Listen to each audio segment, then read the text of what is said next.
তাহলে নিজের মধ্যে চৈতন্য ফিরবে। আর যখনই মা নিজের মধ্যে চৈতন্য ফিরবে তখনই ভগবান তোমার দাস হবে। হরি বল, হরি বল।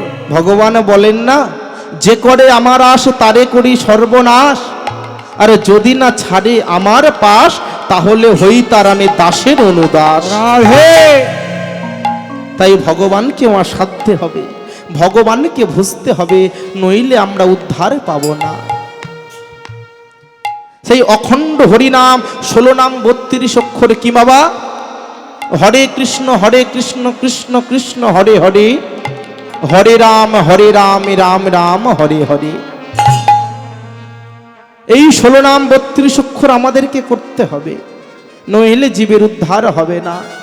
ওমা একটি ছোট্ট কথা বলে যাই বাবা, আপনারা শ্রবণ করছেন পদাবলী কীর্তন, হাজারো কীর্তনিয়ার মুখ থেকে কীর্তন এই পদাবলী কীর্তন শ্রবণ করেন, তাহলে বলুন পদাবলী কীর্তনটা এলো কোথা থেকে?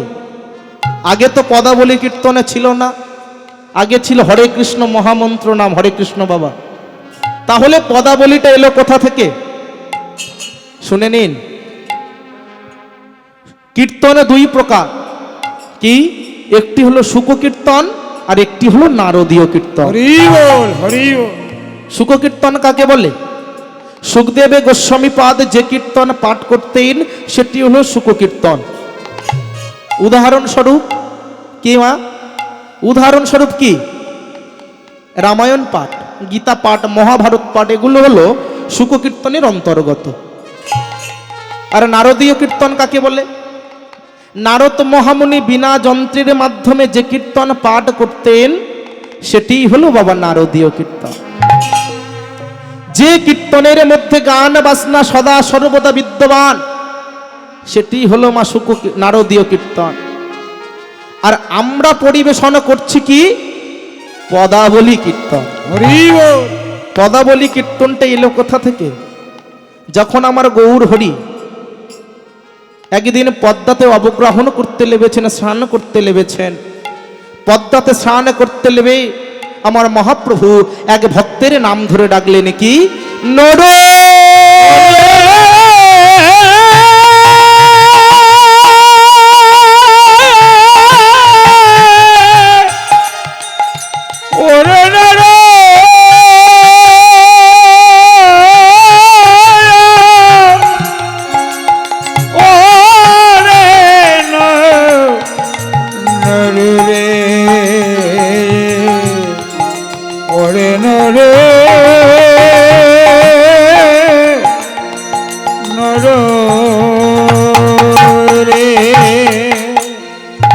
স্তম্ভিত হয়ে গেল, সারাটা দিক স্তম্ভিত হয়ে গেল।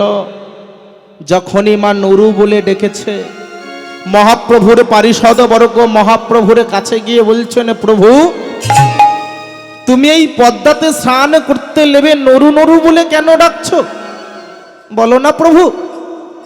তখন গৌরাঙ্গ মহাপ্রভু বললেন, ওহে পারিষদ বর্গ, আজ আমি নরু নরু বলে কাকে ডাকছি জানো? কাকে প্রভু? তার যে আদৌ জন্ম হয়নি, তার আদৌ জন্ম হয়নি, তাহলে তুমি কেন ডাকছো?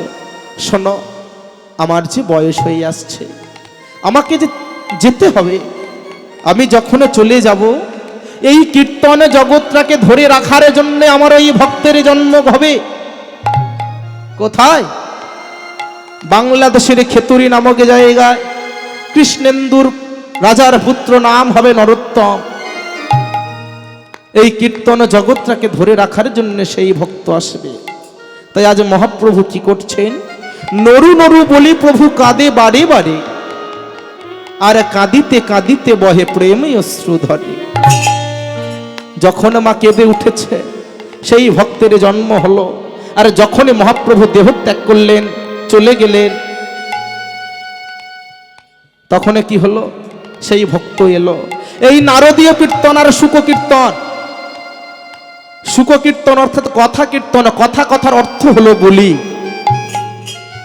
কথার অর্থ হলো বলি, আর গানের অর্থ হলো পদ। সেই নরোত্তম ঠাকুর এসে দুটোকে একত্রিত করে তৈরি করলেন পদাবলী। হরি বল হরি বল। আজ সেই কীর্তন আমরা শ্রবণ করছি, আজ সেই কীর্তন আজ পরিবেশন করছি আমরা। ও মায়েরা, সেই কৃষ্ণ নাম, সেই ভগবানের দেওয়া নাম একটু গাওয়া যাবে নাকি? ও বাবা, পিছনের বাবারা, গাওয়া যাবে একটু? দেখুন, যদি একটিবার ভক্তি ভরে যদি গাইতে পারি, তাহলে আমাদের মধ্যে রয়েছে 6টি পশু। কি কি মা? একটি হলো কাম, ক্রোধ, লোভ, মোহ, মদ আর মাৎসর্য। হরি বল। এই 6টি পশু আমাদের দেহের মধ্যে সদা সর্বদা বিদ্যমান। যদি আমরা ঠিক ঠিক হরিনাম করতে পারি, যদি আমরা ঠিক ঠিক হরিনাম শুনতে পারি, তাহলে এই 6টি পশু আমাদের মধ্যে হতে দূরীভূত হয়ে যাবে, আমাদের দেহ হয়ে যাবে পবিত্র। তাই আমাদেরকে মা হরে কৃষ্ণ নাম জপ করতে হবে। ও মায়েরা, করবেন তো? ও বাবা, করবেন তো? তাই সবাই মিলে দুবাহু উত্তোলন করে, আস্তে দুবাহু উত্তোলন করতে কেন বললাম শোনেন। এই দুবাহু উত্তোলন করার কারণ হলো, হে প্রভু, দিনান্তে আমরা কত কিনা পাবে কর্ম করে চলেছি, তোমার চরণে আমরা কত অন্যায় কর্ম করে চলেছি, জ্ঞানে বা অজ্ঞানে। হে দয়াময়, তোমার কাছে আমি দুবাহু উত্তোলন করে আত্মসমর্পণ করলাম, দুবাহু উত্তোলন করে তোমার কাছে আমি স্যালেন্ডার করলাম। এ কৃপাময়,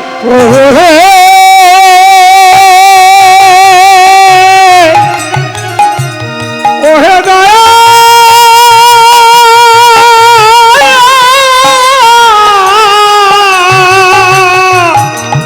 ওহে দয়া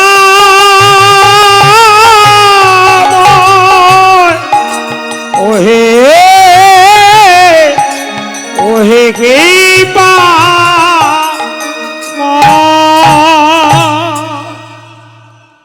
এই দুবাহু উত্তোলন করে তোমার কাছে আমি আত্মসমর্পণ করলাম।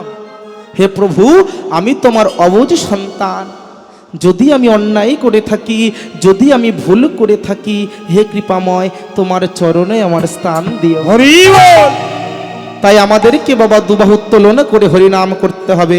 সবাই মিলে কি তুলুন, আগে দুহাত তুলে, সবাই মিলে দুহাত তুলে বলি রে কৃষ্ণ নাম, পূর্বের তোর সকল মনস্কাম। সবাই মিলে বাবা দুহাত তুলে আনন্দ করে একবার দুহাত তুলে বল রে কৃষ্ণ নাম, পূর্বের তোর সকল মনস্কাম। আরে দুহাত তুলে, আরে দুহাত তুলে বল রে কৃষ্ণ নাম, তোর মেরে তোর সকল মনোকাম। একবার দুহাত তুলে, একবার দুহাত তুলে বল রে কৃষ্ণ নাম, পূর্বের তোর সকল মনস্কাম। আরে দুহাত তুলে, আরে দুহাত তুলে বল রে কৃষ্ণ নাম, তোর মেরে তোর সকল মনোকাম। কৃষ্ণ বলে বাহু তুলে নাচরে মন পথে পথে। কৃষ্ণ বলে পাবো তোলে কাতরে মন পথে পথে। হরি হরে কৃষ্ণ, হরে কৃষ্ণ, কৃষ্ণ কৃষ্ণ হরে হরে, হরে রাম, হরে রাম, রাম রাম হরে হরে। সবাই মিলে হরে কৃষ্ণ, হরে কৃষ্ণ, কৃষ্ণ কৃষ্ণ হরে হরে, হরে রাম, হরে রাম, রাম রাম হরে হরে। হরে কৃষ্ণ, হরে কৃষ্ণ, কৃষ্ণ কৃষ্ণ হরে হরে, হরে রাম, হরে রাম, রাম রাম হরে হরে। আস্তে আস্তে আমা বাবারা সবাই হরিনাম করেছেন। আপনারা হয়তো বুঝতে পারছেন না, আমি এখানে দাঁড়িয়ে বুঝতে পারছি আপনারা সবাই হরিনাম করেননি। ফাঁকি কিন্তু আমাকে দিচ্ছেন না, ফাঁকি দিচ্ছেন তাকে। এ দেখুন বাবা, একটি দৃষ্টান্ত দিয়ে যাই, দৃষ্টান্ত না দিলে আপনারা সিদ্ধান্ত বুঝতে পারবেন না। শুনুন, এই দৃষ্টান্তের মধ্যে কি বলছে। দুই বান্ধবী ছিল জানেন বাবা, একটি হলো ধোপার মেয়ে আর একটি হলো তাঁতির মেয়ে। হরি বল। ধোপার মেয়ে কি করে বলুন তো? ধোপার মেয়ে কি করে? কাপড় কাচে। আর তাঁতির মেয়ে তা দেব নে, কিন্তু তারা ছিল মা বান্ধবী সই। একদিন ওই থোপার মেয়ে দুপুর বেলাতে গিয়েছে ওই তাঁতির মেয়ের বাড়িতে, তবু আমরা বুঝতে পারলাম না দ্বিজ কথার অর্থ কি জানো? দ্বিজ কথার অর্থ হলো দুবার জন্ম যার। দুবার জন্ম কার? পাখির হলো দুবার জন্ম, পক্ষী। যখন সেই পক্ষী মাতৃ উদর থেকে ডিম্ব আকারে ভূমিষ্ঠ হয় তখনও তার একটি বার জন্ম হয়। আর ওই ডিম ফেটে যখন প্রস্ফুটিত পক্ষী শাবকে বেরিয়ে আসে তখনও তার একটি বার জন্ম হয়। এই মাপ পাখির হলো দুবার জন্ম। আর দুবার জন্ম কার? আর দুবার জন্ম হলো ব্রাহ্মণের। ব্রাহ্মণের দুবার জন্ম কি করে হলো মা? ব্রাহ্মণ যখন জন্মগ্রহণ করে তার কিন্তু ব্রাহ্মণের গর্ভ হতে জন্মগ্রহণ হয় না, তার শুদ্ধের গর্ভে থেকে জন্মগ্রহণ হয়। আর যখন তার 12 বৎসর বয়স হবে, যখন তার উপনয়ন হবে, দীক্ষা হবে, পৈতে হবে, তখন তাকে বলে দ্বিজ। আর যখন সে বিবাহ করবে তখন তাকে বলে বিপ্র। আর বিবাহ হয়ে যাওয়ার পর কিছুদিন অতিক্রান্ত হয়ে যাওয়ার পর সে যখন তার মধ্যে ব্রহ্ম তেজ আসবে, ভগবান কৃষ্ণের প্রতি তার দয়া হবে। ও মা, শুধু তাই নয়, ভগবানের প্রতি যখন তার দয়া হবে শুধু তাই নয়, ত্রিসন্ধ্যা সে যখন করবে গায়ত্রী মন্ত্র জপ তখন সে হবে ব্রাহ্মণ। রাধে। ও মায়েরা, তাই গৌর হরি তো ব্রাহ্মণ নয়, গৌর হরি হলো দ্বিজ। আর যখন তার 12 বৎসর বয়স হয়েছে তাই গৌর হরি হলো দ্বিজ। তাই পদকর্তা বললেন কি, কিসের দান চাহে আমার গোড়া দ্বিজ মণি, আর বেত্র দিয়া আগুলিয়া রাখো এ তরণী। হরি বল। আজ নদিয়ার নাগরীর পদ আঁকলে বলছে, ওহে নদিয়া নাগরী, শোনো শোনো, তোমরাই আমাকে দান দাও। ও প্রভু, কি চাইছো তুমি? তুমি দান চাইছো এই দুপুর বেলাতে, তোমার কি হয়েছে প্রভু? শোনো শোনো, কেন দান দেবে না? কি দান চাই? কেন তোমাদের দেহটা দান দাও। ও প্রভু, কারোর দেহ কি কারোর দান করে দেওয়া যায় নাকি? আরে শোনো শোনো, তোমাদের দেহটা দান করে দাও। ও প্রভু, তুমি পাগল? কেন? কারোর দেহ কাউকে দেওয়া যায়? আরে কেন দেওয়া যায় না? বলো বলো, কেন দেওয়া যায় না? যখন তোমরা গৃহ নির্মাণ করো তখন তোমরা সরকারকে ট্যাক্স দাও, দান দাও, কর দাও। যখন তোমরা জমি কেনো তখনও তোমরা সরকারকে ট্যাক্স দাও, দান দাও, কর দাও। কিন্তু মা, ভগবান আপনাদের আমাদের এত সুন্দর একটি দেহ বাড়ি নির্মাণ করে দিয়েছে, তাহলে বলুন আমরা কি ভগবানের জন্য কিছু দিতে পেরেছি? কি বলে? আমরা ভগবানের জন্য কিছু দিতে পেরেছি? পারিনি। শুধু কি করেছি? গাধার মতো শুধু সংসারে বোঝা টেনে নিয়ে গেছি। ভগবানের দেহ পেলাম, দেহ পেলাম, কিন্তু দেহটাকে অপব্যবহার করে আমরা শুধু সংসারের বোঝা টেনে নিয়ে গেলাম। হরি বল। তাই ভাবাবেশে বললে না, শোনো শোনো, এই যে তুমি গাধার মতো বোঝা টেনে নিয়ে যাচ্ছ, তাই বলি শোনো, জননী জঠরে ছিলাম যখন বিষম গন্ধানু পাশে, আর তবে কেন মোর দেখা দিয়ে প্রভু বঞ্চিলে দীনদাসে। তখন ভাবিনু জনম পাইয়া করিব ভজন তব, আর জনম হইল পরি মায়া জালে, আর কেন জ্ঞান লভ। রাধে। যখন মাতৃ উদরের মধ্যে আমরা 10 মাস 10 দিনে ছিলাম, মাতৃ উদরের মধ্যে রয়েছে অসংখ্য কৃমিকীট, দংশন করছে প্রতিটি ক্ষণে ক্ষণে মোর গাত্র পড়ে। অসংখ্য কৃমিকীটের দংশন সহ্য করতে না পেরে ওই মাতৃ উদর থেকে করজোড়ে করে কেঁদে কেঁদে বলেছিলাম, দয়াময়, ওহে কৃপাময়, এই যে মাতৃ উদরের মধ্যে অসংখ্য কৃমিকীটের দংশন আমি যে সহ্য করতে পারছি না, কৃপাময়, তুমি যদি কৃপা করে একটিবারে যদি কৃপা করে এই মাতৃ উদর থেকে আমাকে ভূমিষ্ঠ করেন, আমি কি করব জানো? কি করবে তুমি? শোনো প্রভু, আমি তোমার নামে ছাড়া কিছুই করব না। আমা ভগবান আমাদের এই কথাটি শুনলেন মাতৃ উদরের মধ্যে। বললাম প্রভু জন্ম হলেই আমি তোমার নামে করব। হরি বল, হরি বল। ভগবান এই কথা শুনে মাতৃ উদর থেকে যখনই 10 মাস 10 দিন পর ভূমিষ্ঠ করলেন, তখন কি হলো? আপনের ছেলে স্বজনের কোলে হাসিয়া কাটানো কালো, আরে জনক জননী স্নেহেতে ভুলিয়া এই সংসারে লাগিল ভালো। হরি বল, হরি বল। যখন মাতৃ উদর থেকে ভগবান আমাদেরকে ভূমিষ্ঠ করলেন, তখন আমরা বাবার কোলে গেলাম, আমরা মায়ের কোলে গেলাম, আমরা দাদু দিদার কোলে গেলাম। মা বাবাই আমাকে কত ভালোবাসে, দাদু দিদা কত না ভালোবাসে। ওমা সেই মায়ার জালে পড়ে গেলাম। সন্তান যখন জন্মগ্রহণ করছে, সন্তানে কেঁদে উঠল। যখন কেঁদে উঠল, মা বুঝি ভাবছে এটি কোনো সুখের কান্না, নামা না, এটি কোনো সুখের কান্না নয়। ওই সন্তান মাতৃ উদরের মধ্যে যাকে দর্শন করেছে, তাকে দর্শন করতে পারছে না বলে তাই পুত্র কাঁদছে। হরি বল। কিন্তু আমরা বুঝতে পারলাম না। ওমা আর যখনই ওই পুত্র জন্মগ্রহণ করলো, সকলে কত আনন্দ পেল। আর কিছু দিনে জ্ঞান উপজিলে, আরো কিছুটা দিন চলে গেল, একটু নিজের মধ্যে জ্ঞান হলো কি এমন করে বড় হব, এমন করে লেখাপড়া করব যে বাবা মায়ের দুঃখ কষ্ট বলতে রাখবো না।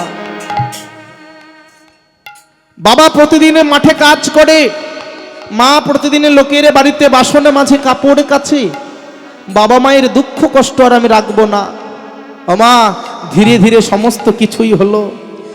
আদর্শ মানুষ হয়ে ওঠা হলো, ছাত্র থেকে বড় হয়ে ওঠা হলো, চাকরি করা হলো, বিবাহ করা হলো। কিন্তু মা একটি কথাই আমাদের ভুলে যাওয়া হলো। কি বলুন তো? যেটি মাতৃ উদরের মধ্যে প্রতিজ্ঞা করেছিলাম, কি বলেছিলাম? বলেছিলাম দয়াময় জন্ম হলেই আমি তোমার নামে করব। হরি বল। সেই প্রতিজ্ঞার কথা মনে থাকলো না। ওমা মনে মনে ভাবছেন এখন আমাদের কম বয়স, এখন হরি নামে করে কি করব? হ্যাঁ, এখন তো কম বয়স, অনেক সময় পড়ে আছে, তখন হরি নাম করব, তাই না? শোনেন, বেলাতে মাখন ওঠে না কো মন, সকাল সকাল তোলো। আরে ছেলেবেলাতেই ভজন সাধন, বৃদ্ধকালে হয় সব ভুলো। রাধে। ভজন সাধন করতে গেলে ছেলেবেলাতে করতে হবে। যখন আপনার বয়স হয়ে যাবে, আপনার দন্ত নড়ে যাবে, আপনি চলতে পারবেন না, চলের শক্তি রহিত হয়ে পড়বে, তখন আপনার কাছে জলের মতো পরিষ্কার হয়ে যাবে কি যে সংসারের জন্য আমি কি করলাম, যে সংসারের জন্য আমি কীর্তন শুনতে যাইনি, যে সংসারের জন্য আমি সাধু সঙ্গ করিনি, সেই সংসার আমাকে কি দিল। বাবা পালাইতে পথ নাই, জম আছে পিছে, আর কৃষ্ণ নামে ছাড়া সমস্ত কিছুই মিছে। আস্তে, এই জগতে যেটি আপনি রেখে যেতে চাইছেন সেটি থাকবে না, সেটি চলে যাবে। আমার বাড়ি, আমার গাড়ি, আমার পুত্র সবই চলে যাবে, সঙ্গে যাবে এই মধুমাখা হরিনা। কিন্তু সেই নাম আমরা বললাম না, আমরা হেলায় হারিয়ে ফেললাম। তাই আজ আমার গৌর হরি বলছেন কি, ওগো দানে দেহ দান,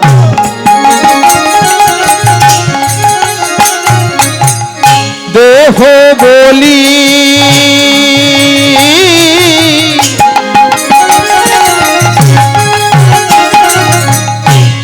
গোড়া ঘন ডাকে, ওরে দান দেহ দান দেহ বলে,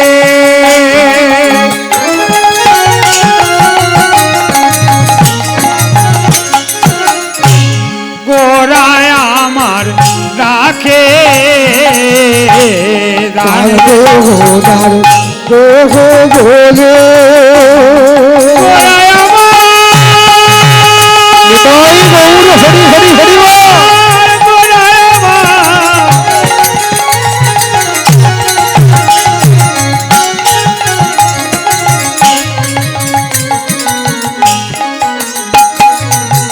আর দান দেহ দান দেহ বলে ডাকে গেরা আমার আরে নদিয়ানা গরি গণ করিল বিপাকে আর নদিয়ানা গরে গণ পড়িল বিপাকে আর দদিয়ানা করে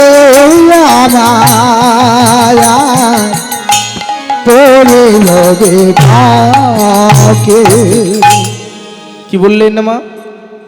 আজ ভগবান চাইছেন কি? দান দেহ বলি গোড়া ঘন ডাকে, আরে নদিয়া নাগরি গণ সব পড়িল বিপাকে।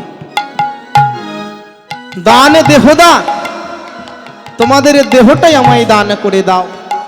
আর যদি তোমাদের দেহটাই আমায় দান করে দাও তাহলে কি হবে জানো? তোমার দেহ তখন আমার দেহ হয়ে যাবে, তোমাদের বদন তখন আমারও বদন হয়ে যাবে। আমি যে দুটি কর্ণে কৃষ্ণ নাম শুনে শান্তি পাই না, আমি যে একটি বদনে কৃষ্ণ নাম বলে শান্তি পাই না, আরে যখন ওগুলো আমারও হয়ে যাবে আমি একত্রিত করে হরি নাম করব, আমি একত্রিত করে কৃষ্ণ নাম বলবো। তাই দেখুন মা, ভগবান আমাদেরকে শিক্ষা দিলেন, হে কলিরিজি আমি যদি ভগবান হয়ে নাম বলতে পারি তাহলে তোমরা কেন পারো না? আমরা পারি না, শুধু মায়া জালে পড়ে থাকি, আমার করে শুধু দিবারাত্রি কাঁদি, কোনো লাভে নেই বাবা। তাই ভগবানকে ডাকতে হবে। তাই আজ গৌর হরি বলছেন, তাই ওহে নদিয়া নাগরী তোমাদের দেহটাই আমায় দান করে দাও। তখন মা নদিয়া নাগরীগণ বলছে, প্রভু তোমার তো এমন ভাবে কখনো হয়নি, আজ তোমার কেমন ভাব হয়েছে? এই তুমি দুপুরে এমন করে পদ আঁকলে দাঁড়িয়েছো, বলো তোমার এমন ভাবে কবে হয়েছে? কবে হয়েছে জানো? কৃষ্ণ অবতারে আমি সাধিয়াছি দান, আরে সে ভাব পরল মনে বাসু ঘষে গান। আমি যখন কৃষ্ণচন্দ্র ছিলাম তখন রাধারানীর কাছে আমি দান প্রার্থনা করেছিলাম, আজ সেই পূরব লীলার কথাই আজ আমার মনে পড়েছে। তাই বলি শোনো, আজ তোমরা আমায় দান দাও। তাই কি বললেন ভগবান? বললেন কি, ওগো কৃষ্ণ অবতারে আমি সাধিয়াছি দান, কৃষ্ণ অবতারে আমি সাজিয়াছি আরে কৃষ্ণ অবতারে সাজিয়াছি দান, সে ভাব পরল মনে বাসু ঘষে গান, সে ভাব পড়াল মনে বাসু ঘষে গান, পাড়ালো মনে বাসু ঘষে গান। এইবার লীলা প্রকাশ হলো, এইবার লীলা প্রকাশ হলো, এইবারে লীলা প্রকাশ হলো, এইবার লীলা প্রকাশ হলো, গোলকে গোপনে ছিল এইবারে লীলা প্রকাশ হলো, গোলকে গোপনে ছিল এইবার লীলা প্রকাশ হলো, গোলকে গোপনে ছিল এইবারে লীলা প্রকাশ হলো, রাধা গোবিন্দের নিগুড় লীলা এইবারে লীলা প্রকাশ হলো, রাধা গোবিন্দের নিগুড় লীলা এইবার লীলা প্রকাশ হলো, রাধা গোবিন্দের নিগুড় লীলা, রাধা গোবিন্দের নিগুড় লীলা এইবার লীলা প্রকাশ হলো, এইবার লীলা প্রকাশ হলো, এইবার লীলা এইবার লীলা প্রকাশ হলো, এইবার লীলা প্রকাশ হলো, এইবার লীলা প্রকাশ হলো, গোলকে গোপনে ছিল এইবারে লীলা প্রকাশ হলো। তাই মায়াজ পদকর্তা কি বললেন, ওগো বাসুদেব ঘোষে কহে মনের হরিষে, মনের হরিষে আর দান লীলা গোড়া চাঁদ আমার করিল প্রকাশে, ওরে দানরে লাগো চাঁদে করিল ও কাশে দানরে লাগোরা চাঁদো করিল ও কাশে দানলে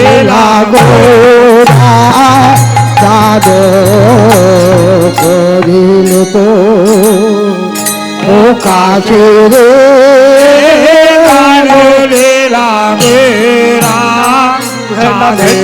तेरे केटा नाग धना धैया तेरे केटा नाग धना धैया गुड़गुता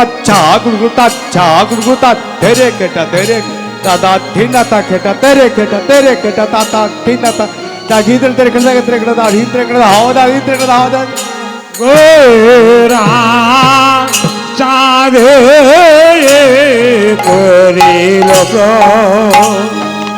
ओ पाशे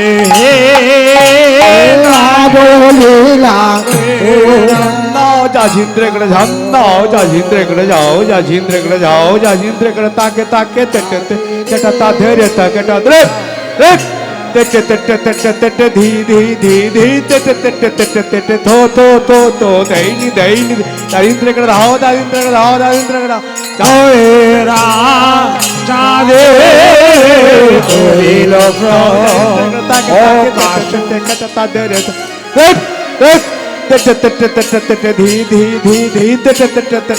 थो दैनी दारिद्र हाव दारिद्र गोरा चाँदे करिल ओ काशे লীলা গোরা তাহারে করিল কাছে রে লীলা গোরা চাঁদে করিল কাশে লীলা গোরা চাঁদ করিল কাছে রে লীলা গোরা চাঁদে করিল কাশে লীলা গোরা চাঁদ করিল কাশে লীলা গোরা চাঁদে করিল কাশে লীলা গোরা চাঁদ করিল কাছে লীলা গোরা চাঁদ করিল কাছে লীলা চাঁদে করিল ও কাশে হে দান লীলা গোরা চাঁদে জড়িতাই জয় রাধে জয় গৌরহরি। আজ মা আমরা এতক্ষণ নবদ্বীপ লীলা আস্বাদন করলাম। আজ গৌরহরি কেমন করে নদিয়ার মাঝে দান চাইলেন, আজ সে লীলাই আজ আমরা আস্বাদন করলাম। আর এখন যাব কোথায় মায়েরা, যাব কোথায় গো? বৃন্দাবনে। শাস্ত্রে বললেন তুলসী পত্র যত্র তত্র বৃন্দাবনপুরী, অর্থাৎ যেখানে হয় আমার তুলসী কানন সেটি হলো আমার মধুরাদপি মধুর শ্রী বৃন্দাবন। হরি আমা যেখানে হয় ভগবানের নাম সংকীর্তন সেটি হলো আমার মধুরাদপি মধুর শ্রী বৃন্দাবন। তাই গোলক বৃন্দাবনে বসে মা আজ ভগবানের অপ্রাকৃত লীলা মাধুর্য আজ আমরা আস্বাদন করব। তাই যেতে হবে কোথায়? বৃন্দাবনে। বৃন্দাবনে যেতে গেলে কি নাম বলতে হয় মা? ও মায়েরা, বৃন্দাবনে যেতে গেলে বলতে হয় রাধে রাধে। আরে